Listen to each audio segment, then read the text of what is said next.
Yesterday at about this time, we read you a statement from the YMCA concerning some rumors about an individual being exposed by a transgender individual inside the locker rooms at YMCA. These rumors are spreading online, some of them being taken down apparently, but here to discuss that and work to dispel some of those rumors is the YMCA's communications director, Bart. Lou, thanks for taking time. It's always good to see you. Not necessarily on these circumstances, right? Yeah, Greg, thanks for having us on. Appreciate it. And yes, normally we like to talk about all the great things that we're doing at the YMCA, families, kids, individuals in the area. This is, for us, obviously very disappointing to have some of which are really absurd statements being made through social media, other channels by certain individuals. And so it's very disappointing to us, From our perspective, the YMCA's been serving families, kids, individuals in this community for 150 years. And so, our focus is on protecting kids. We serve more kids than I think all the other social agencies combined in the area. And so we take it very seriously, the protection of children. We are all mandated reporters. We're all screened by DCFS and amongst other things, too, to be able to be at the YMCA and to work with kids. Well, and I want to talk a bit about the mandated reporter aspect. For people who aren't familiar with that, we'll touch on that in a moment. But I guess, when did you guys get wind of these rumors, right? I mean, because even a week and a half ago, I had somebody send me a long list of various things that they alleged, but this wasn't anything that's been confirmed or even a police report filed or anything. No. And if there was an incident of exposure of any kind of inappropriate behavior towards anyone, not just kids, but anyone, and why there's a process, we file a report. If it's an instance where we don't even necessarily do all the investigation. We have the authorities, the proper authorities to do investigation. We've had instances where we had to have the police come out, look at video footage, if there was an incident between two people or a parent and a child incident. And so, they're involved. And sometimes in the case, if the police didn't feel like that was a crime, we still report to DCFS if a child's involved. So, there are procedures in place. There's security in place. Obviously, we're always reviewing that. We're always looking at those situations and improving that. So, again, we're talking about some statements that have been made online that are being shared in various circles, alleging that a transgender individual exposed themselves to a child inside the YMCA's locker room. You're saying that no such incident has been reported to you, or you're not aware of any such incident being reported to Springfield Police even? No, not aware of any incident that would be considered a crime, would be considered inappropriate. And I think, stepping back a little bit, it's not some of the things I've seen. And again, it's been a small minority, but vocal. And I think that it has not been necessarily posed as, there was a transgender individual. It's a man exposed themselves to I've seen 2-year-old, 7-year-old, 9-year-old, 2 men expose themselves to a 9-year-old. So it's the story's constantly changing. And I think it's also sort of something that's disappointing to us, is that a small group of people would grab this and immediately assume that it's true and then build on top of that. Again, that you would believe an absurd thing like a man was exposing themselves or molesting, and then the rumor starts to go to it's so dangerous and just not true. And, of course, the WISE membership only. You guys check people coming into the door. You've got not cameras in the locker room, but cameras in the public areas. Sure. Where you can see people entering and exiting. And no instance of any of such reports being officially filed with the Y or officially filed with Springfield Police. We're talking with Bart, communications director with the YMCA.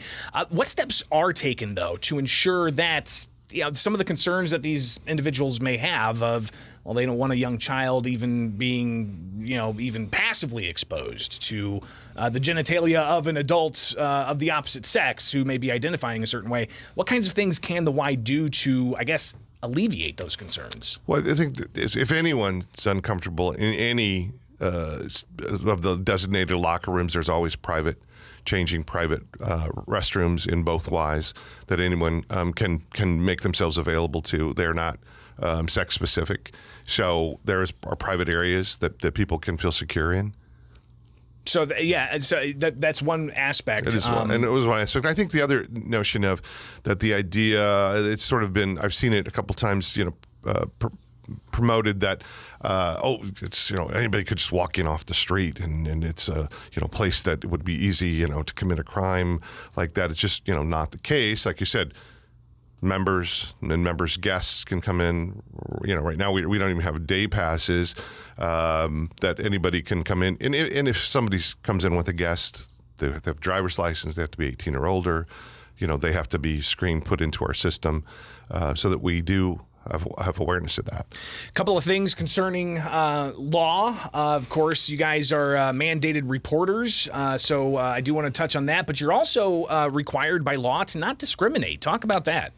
Well, we can't tell anybody to use any specific restroom. We can't single people out. I would say that there are some people that are members of ours that are transgender that are known to us. That's because they want to be known to us. I'm sure there are others that we have no idea, and we are not concerned about that.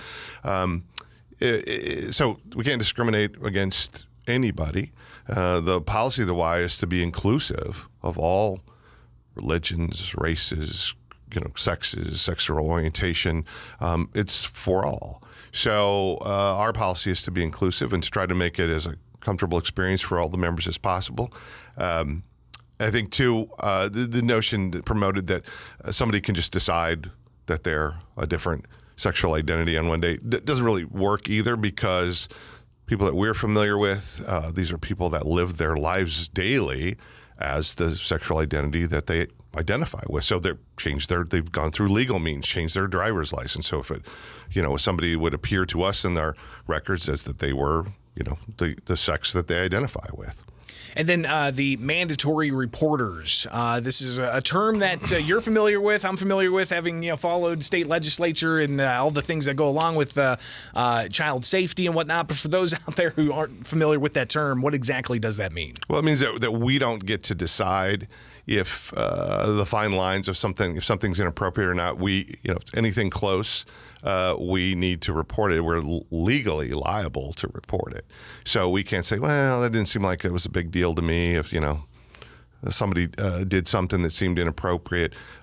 Where children are concerned, we have to report it. Yeah, it doesn't matter what, like you said, if it didn't seem like a big deal, but that's not for you to determine. That's for law enforcement or child welfare agencies to determine. Sadly, Lou, I don't think this is going to be the last time we hear about this. Oh, probably not. I mean, unfortunately, we're working through that. We appreciate hearing from everybody. I would say that, again, small minority number of the people that we heard from or were particularly vocal about that were not people that were members. But that doesn't mean that they're, some people that are members were not concerned. We're happy to talk to everybody about that. And again, I think the unfortunate thing is that we saw is that people were right out of the gate assumed this was true and decided to just keep spreading it, and then the rumor just took hold. Yeah, regardless of there being no police reports that were filed of this instance, or even reports filed directly to the YMCA. Yeah, I know. Exactly. With law enforcement would definitely be involved, and you could talk. They would say the same thing. We work very closely with the police. I've probably talked to our different police. I talked to the chief yesterday about something else, but it sort of came up, and he's like, as many we'd members be as you this, guys right? have, all of the buzz of activity you've got, because it's constant activities for adults, for kids, keeping them active, keeping them fit. These are things that bring large amounts of people, and with that comes some problems. Right. And so thousands of people that we're dealing with. Like I said, we have a close relationship with law enforcement. I personally have talked to our police teams 4 times in the less than a week at different events. In the past year, we've served over 1,400 kids that were at risk, underserved, diverse abilities. And so, that is our sort of mission. That's what we're about. And we're, always working to improve that. You can always get better, but it's paramount to, our success. And it's I think, again, when I talk about things that are disappointment, is to some of the people were continuing. It was kind of a continuing theme, so it looked like scripted, but people saying, oh, they don't care. They don't care. We very much do care. And I think anybody that has been our member and been involved in our programs know that we care. Lou Bart, the communications director for the YMCA, greatly appreciate you taking the time today. It's a tough issue to discuss, especially with the sensibilities on all sides of the spectrum when it comes to this issue. So I greatly appreciate you taking time with us today. Yeah, thank you. Appreciate it, Greg. It is Springfield's Morning News on 92.7 WMA.